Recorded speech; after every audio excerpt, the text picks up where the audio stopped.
Hi, everybody. It's hard to imagine that we're already in week 3 of your 6-week summer class. I think it's going pretty fast. I hope you do too. I was pretty impressed with your answers to this week's discussion questions, and just to address them one at a time. The question about whether something is prescriptive or descriptive is obviously a challenging one. We can't really know what Paul intended. We can only make guesses about it. But the real question is important because it really helps us determine how to read that passage today or read a passage today. And again, people who are from more fundamentalist Christian groups will read it very literally and very prescriptive, saying that a woman shouldn't speak in church and that the man is the head of the household and other things like that. And I think it's possible that they were both. It could have been both describing how things were and how Paul thought they should be. Keep in mind when we're talking about St. Paul too that it's not Jesus. Although we think his writings were divinely inspired, it's not the exact same thing as listening to what Jesus himself would say. And Jesus was very countercultural when it came to women and really did talk to women. And really it wouldn't have been acceptable at all for him to talk to any of the women that he talks to because they're not his wife and they're all in public. So, we should keep our focus somewhat on Jesus and how Jesus treated women.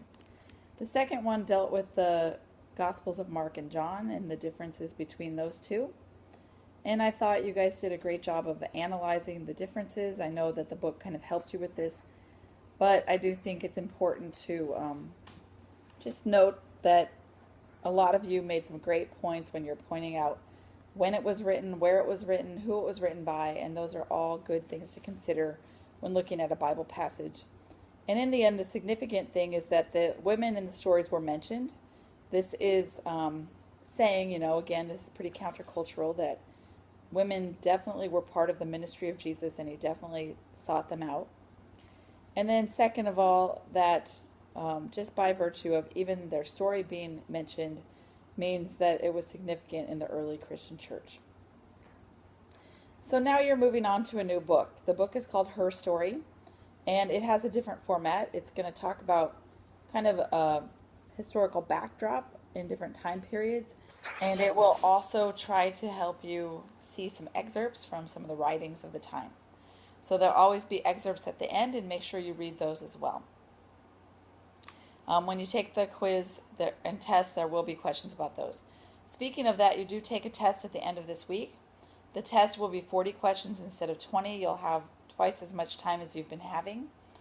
And it will be over everything that you've read, but there'll be more questions about this week's reading. But you will be asked things from the first half of the class so far. And when you take the test at the end, all of the questions will be about the second half of the class. You won't be asked about this first half of the class again. So again, back to the book, Her Story, you're going to read chapter 1, 2, and 3. Chapter 1 might seem a little redundant, might be a lot of what we've already talked about in the end of Bonnie Thurston's book, but it doesn't hurt to hear some of those things again. And it will talk about some of the same women that you've heard about, but it will also give kind of an overview of some of the way that women were involved in sacraments and the role of the widow, which was a little bit different, kind of the earliest form of a nun. It will also make kind of an argument that there were deaconesses in the early church, and kind of go through how the church evolved from being one that was more inclusive of women to one that seemed a little more exclusive. And I think mostly it comes down to them trying to fit in with society at the time. So again, you should read over the writings that are at the end of that.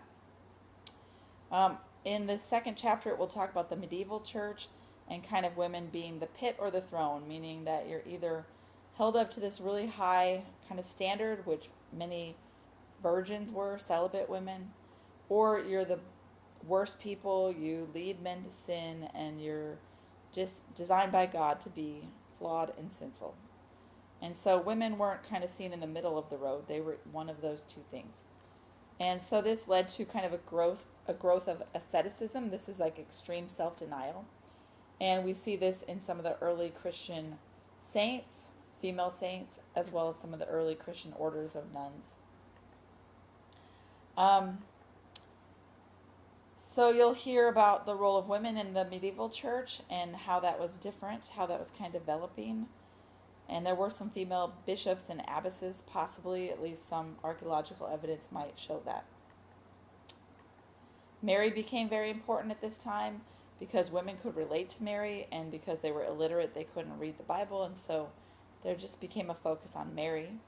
And this kind of magical thinking about Mary kind of continues to grow. Also, the idea of a witch was kind of something that originated in the medieval church, carried into early American history as well. But they really did believe that women were kind of in cahoots with the devil, and that they wanted to cause men to sin, and then they kind of had this deal with the devil that they could help the devil get men to turn to the devil. And so of all the people accused of being witches in this time period, 80% of them were women. And the punishment for this was sometimes death. This was addressed in the Inquisition, as well as some witches that were burned at the stake. You'll read about some specific women that were really good Christian women that really tried to live up to the Christian ideal. And then in the last chapter, chapter 3, it will talk about the Reformation. And I'm pulling up these PowerPoints as we go, but I just think that it's important for you to have a little history of the Reformation. This started with Martin Luther, and when he posted a list of grievances that he had with the church. And he had 95 grievances, and his biggest complaints dealt with the Bible and faith alone. So Scripture alone and faith alone were kind of his battle cries. Sola Scriptura, sola fides means Scripture alone and faith alone. Basically, he believed everything that was taught in the church should come from the Bible, and that we were saved by our faith alone and not a bunch of empty works. And he's reacting to seeing people go through the motions of things, but being kind of hypocritical. And he's also referencing St. Paul, who also saw a lot of the same things and wrote about the same idea.